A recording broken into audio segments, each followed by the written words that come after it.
नमस्कार. शेअर बाजारात जेव्हा युद्ध किंवा जागतिक तणावामुळे घसरण होते, तेव्हा प्रत्येक गुंतवणूकदाराच्या मनात तीन मोठे प्रश्न असतात. बाजार आणखी किती पडणार? बॉटम कधी बनणार? आणि या पडत्या बाजारात नेमकी गुंतवणूक कुठे आणि कशी करायची? युद्धजन्य परिस्थितीत बाजार पडणे ही पहिली आणि शेवटची वेळ नाहीये. इतिहास सांगतो की जेव्हा जेव्हा युद्ध संपते, तेव्हा बाजार नवीन हाय बनवतो. पण नेमकी रिकव्हरी केव्हा सुरू होईल हे समजून घेण्यासाठी आपण चार वेगवेगळ्या सूत्रांचा वापर करणार आहोत. Then this video is exactly for you. कारण आज आपण जाणून घेणार आहोत मार्केटचा बॉटम कधी बनतो आणि कसं ओळखायचं की आता बॉटम आलेला आहे आणि स्मार्ट इन्व्हेस्टर कसा पैसा बनवतो. हिस्ट्री सांगतं की मार्केट कितीही पडलं तरी तो कायम खाली राहत नाही. After every crashes market makes new हायस. युद्ध असो की रिसेशन असो किंवा कोविड असो, स्मार्ट इन्व्हेस्टरनेच पैसा कमावलेला आहे. सो आज आपण इमोशनल डिसिजन नाही, डाटा अनालिसिस पाहणार आहोत. मार्केट बॉटम कधी बनतो? टाइम बेस्ड ट्रेंड्स, महिन्यानुसार ट्रेंड. गेल्या 10 वर्षाचा डाटा काय सांगतो? 10 पैकी 9 वेळा बॉटम तयार झाला. जानेवारीमध्ये 4 वेळा, मार्चमध्ये 3 वेळा आणि फेब्रुवारी आणि एप्रिलमध्ये एक वेळा हा बॉटम तयार झालेला आहे. म्हणजेच जानेवारी ते मार्च हा बॉटम झोन आहे.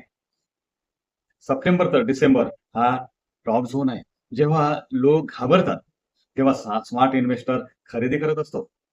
मन सायकल काय दर्शवतं? गेल्या 26 वर्षाचा डाटा सांगतो मार्केट 17 महिने जर साईडवेज राहिला तर पुढे मोठी रॅली येते. करंट सिच्युएशन जर पाहिली आपण सप्टेंबर 2024 पासून ते या मार्च 2026 पर्यंत 17 महिने होऊन गेले. मार्केट साइडवेज आहे. रिटर्न -2.5%. आपण जर इतिहास बघितला, हिस्ट्री बघितली तर जेव्हा जेव्हा अशा प्रकारे मार्केट साइडवेज राहिलेला आहे किंवा मार्केटने बॉटम तयार केलेला आहे, तेव्हा तेव्हा मार्केटने नवीन हाय केलेले आहेत. गेल्या 26 वर्षाच्या हिस्ट्रीमध्ये मार्केटने 30 ते 75% रिटर्न दिलेला आहे. This is a accumulation phase, not panic phase. War impact काय सांगतो? हिस्ट्री काय सांगते? वार सुरू झाल्यानंतर 6 ते 12 महिन्यात रिकव्हरी सुरू होते. जसं उदाहरणार्थ रशिया आणि युक्रेनचं युद्ध, इस्रायल हमासचं युद्ध किंवा कोविड क्रॅशचा period. Panic is temporary, growth is permanent. Investment कशी करावी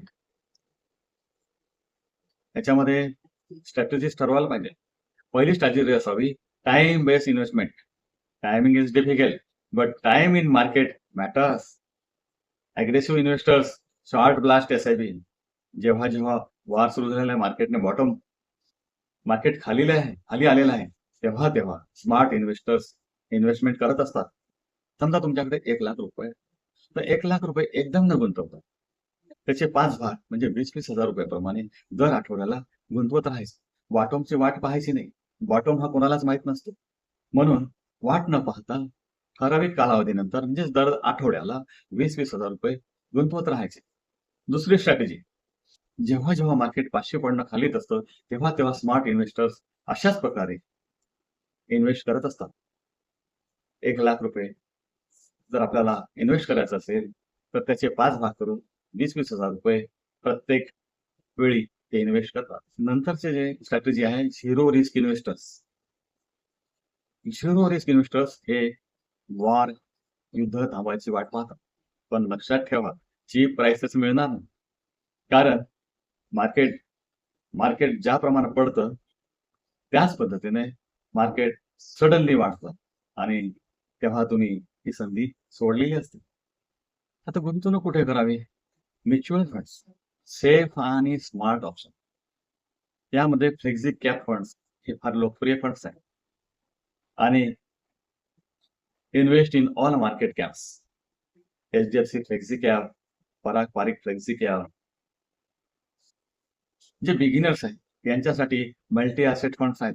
equity plus gold plus debit examples जर पाहिले तर याच्यामध्ये कोटक मल्टी ॲसेट आहे, PSP मल्टी ॲसेट आहे. रिस्क कमी, स्टॅबिलिटी जास्त. Mid cap and small cap.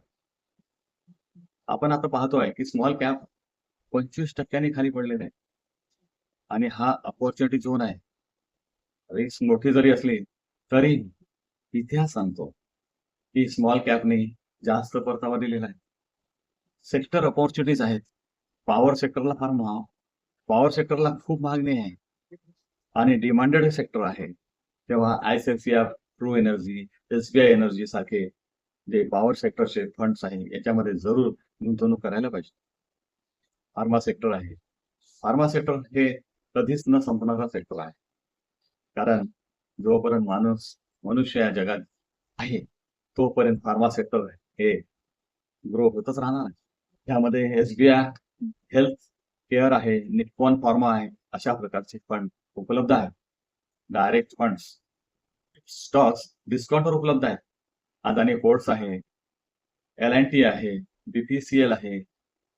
त्याचप्रमाणे बँक्स आहेत. एसबीआय आहे, बँक ऑफ बरोदा आहे, कॅनरा बँक आहे, आयसीआयसीआय बँक आहे, एचडीएफसी बँक आहे, रिलायन्स आहे. अशा प्रकारचे ब्ल्यू चिप स्टॉक सुद्धा आज डिस्काउंटवर उपलब्ध आहे. फिअर मध्ये बाय करा आणि पीस मध्ये प्रॉफिट घ्या. हा महामंत्र जर तुम्ही लक्षात ठेवला निश्चितच तुम्ही प्रॉफिटेबल राहणार. थोडक्यात सांगायचं म्हटलं तर मार्केट पडतोय म्हणजे एंड नाही तर ती अपॉर्च्युनिटी आहे. त्यांनी फ्लेक्सी कॅप फंड्स मध्ये आपली रक्कम गुंतवायला पाहिजे.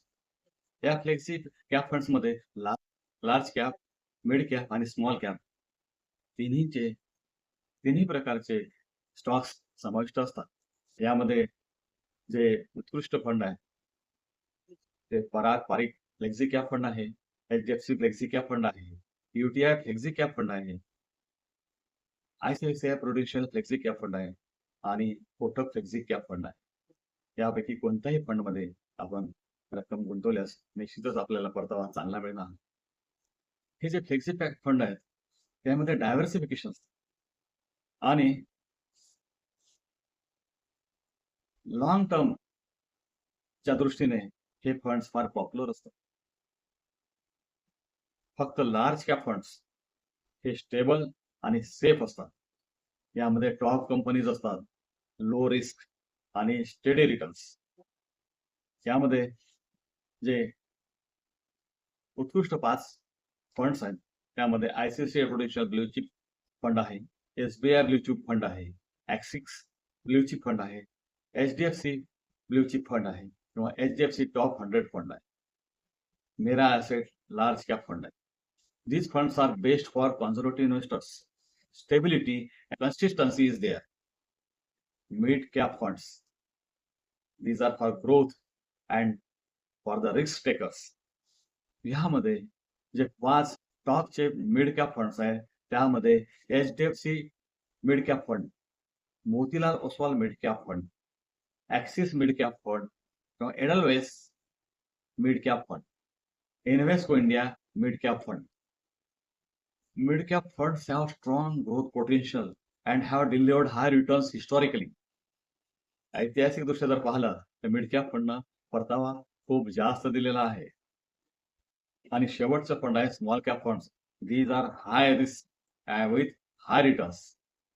यामध्ये जे टॉपचे काही फंड्स आहेत त्यामध्ये Nippon India small cap fund, Bandhan small cap fund, Invesco India small cap fund, SBI small cap fund आणि Tata small cap fund. Current स्थितीमध्ये मार्केट ओव्हरसोल्ड आहे आणि हा हिस्टॉरिकल बॉटम झोन आहे. स्ट्रॉंग फ्युचर रिटर्न्स पॉसिबल आहे. जर तुम्ही पुढच्या 1 ते 3 वर्षासाठी जर या ठिकाणी गुंतवणूक करत असाल तर निश्चितच तुमची वेल्थ बनवणार आहे. तर वेल्थ क्रिएशन फेज आहे असल्याने निश्चितच हा अत्यंत फायदेशीर वेळ आहे गुंतवणूक करण्याची, तर न विकण्याची. परंतु इन्व्हेस्टमेंट करण्यापूर्वी तुमच्या फायनान्शियल ॲडवायझरचा सल्ला जरूर घ्या. जर हा व्हिडिओ तुम्हाला उपयोगी वाटला असेल तर लाईक करा आणि सबस्क्राईब करा आणि शेअर